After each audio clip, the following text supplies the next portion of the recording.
Inbound Amtrak Coast Starlight 14. Can't see it yet, but you can hear that horn. It's very distinguishable. It's a little bit late today, but for the 14, it's on time. It's not even 2 o'clock, so that's about right. I always expect delays with the Coast Starlights.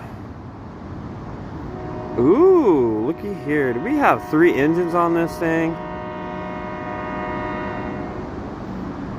That's a lot of colors.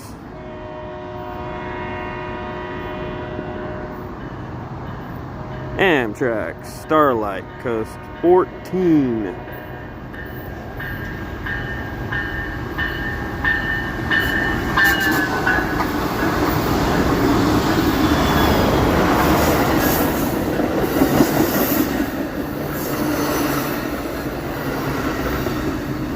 You can tell this is the Coast Starlight because of the height of the cars. If you don't see the height of the cars, then you're looking at Amtrak Cascades. At least in this zone.